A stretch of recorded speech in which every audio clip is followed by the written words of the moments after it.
Christmas ಹಬ್ಬದ ಹಿನ್ನೆಲೆಯಲ್ಲಿ ಬೈಕರ್ಸ್ಗಳನ್ನೊಳಗೊಂಡ ಮಹಿಳಾ ಸಂಘಟನೆ ಶಿ ಫಾರ್ ಸೊಸೈಟಿ ಮತ್ತು ಟಸ್ಕರ್ ಹರ್ಲಿ ಓನರ್ಸ್ ಗ್ರೂಪ್ನಿಂದ ಸಾಂತಾ ಕ್ಲಾಸ್ ಪೋಷಾಕು ತೊಟ್ಟು ಮಹಿಳೆಯರು ನಗರದಲ್ಲಿ ಬೃಹತ್ ಬೈಕ್ ಜಾಥಾ ನಡೆಸಿದರು.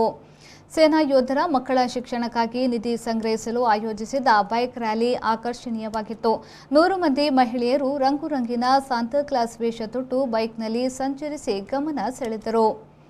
ಶಿ ಫಾರ್ ಸೊಸೈಟಿಯ ಸಂಸ್ಥಾಪಕ ಸದಸ್ಯರಾದ ಹರ್ಷಿನಿ, ವೆಂಕಟೇಶ್, ವಿದ್ಯಾ ಮಂಜುನಾಥ್, ಶಾಲಿನಿ ದೀಪಕ್, ಕವಿತಾ ಪ್ರಭಾಕರ್ ನೇತೃತ್ವದ ತಂಡದ ಬೈಕ್ ರ್ಯಾಲಿಗೆ ನಗರದ ಚಾನ್ಸರಿ ಪೆವಿಲಿಯನ್ನ ಬಳಿ ಜಯನಗರ ಕ್ಷೇತ್ರದ ಶಾಸಕಿ ಸೌಮ್ಯ ರೆಡ್ಡಿಯವರು ಚಾಲನೆಯನ್ನ ನೀಡಿದರು. ಚಾನ್ಸರಿ ಪೆವಿಲಿಯನ್ ಹೋಟೆಲ್ನ ನಿರ್ದೇಶಕರಾದ ಭಾಸ್ಕರ್ ರಾಜು ಅವರು ಭಾಗವಹಿಸಿದ್ರು.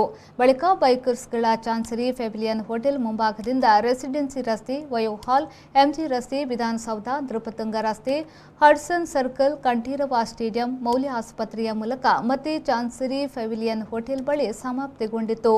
ಸ್ಪರ್ಶ ಫೌಂಡೇಶನ್ ಮತ್ತು Inner Wheel club of Bengaluru, ikebana ಅಂತಾರಾಷ್ಟ್ರೀಯ ವಿಜಯಲಕ್ಷ್ಮಿ ಟೂರಿಸ್ಟ್ ಆ್ಯಂಡ್ ಟೈಟಾನ್ ಸಂಸ್ಥೆಯವರು, ವೈಸ್ ಮಾರ್ಷಲ್ ಬಿಕೆ ಮುರಳಿ ಪಾಲ್ಗೊಂಡಿದ್ದರು.